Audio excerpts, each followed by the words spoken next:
Okay, I'm going to show you how you can color in your animal's eye. Depending on what animal you've chosen, whether it's a dog or a cat, you want to think about the colors that you're using depending on the animal. So for either or, dog or cat, you want to have 3 colors. You want to make sure that you have a medium, a light, and a dark. So dark, medium, light. So these 3 colors would be good for either a cat or a dog, mostly blue. You'll have just a little hint of purple, which kind of adds a little fun element to there. If you wanted to do like blue and greens, this could be your dark, medium, and light. If you have a cat eye, you might want to do green with yellow, dark, medium, light. With the dog, you might want to go more of a traditional color. So even using brown, orange, which when these 2 blend together will be more of a tan, and this lighter tan color.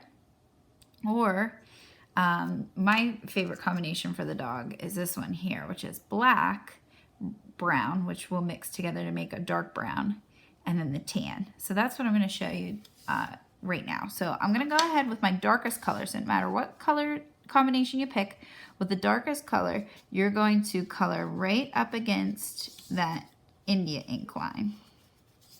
And you're just coloring this around in a circle. If you have the cat eye, you just kind of have to skip around the pupil a little bit because the pupil does stretch kind of from top to bottom.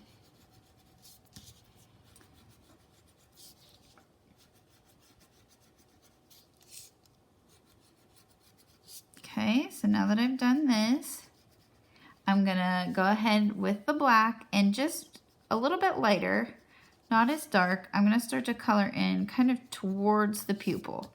So because the black is so dark, I'm gonna go a little bit lighter. But you should be seeing some white kind of showing through here, unlike the line that I just colored, which is all solid black.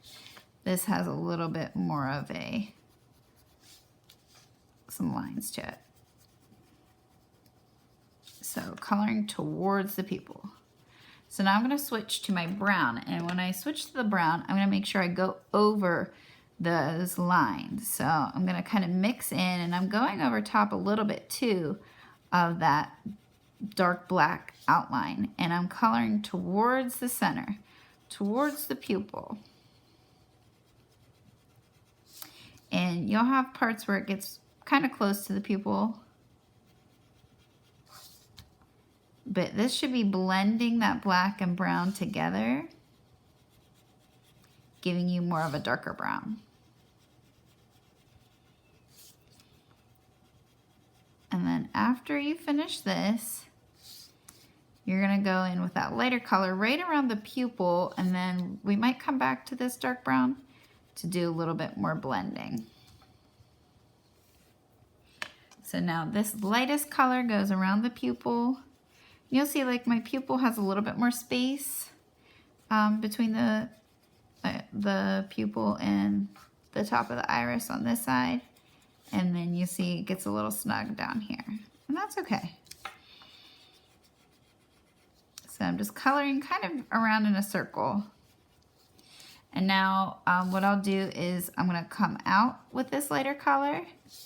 You don't want to use this lighter color too much. This is more so to kind of lighten up your brown. So I'm going to pull this light color out, and then I'm going to actually go back in with my dark brown because I want, or with my brown because I want to get more of that color like you see here. There's just so much empty space between over here that's not really blending. So I'm going to start to go back in with my tan over here.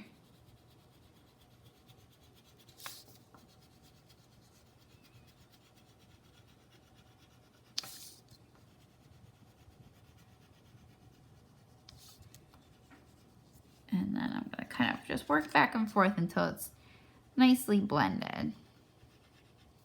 But you want to be coloring towards the pupil so that you get those lines. I'm kind of going in like a zigzag pattern almost. And then you can shake those off, get rid of any extra crumbs of the oil pastel, and you'll see that it ends up looking pretty realistic.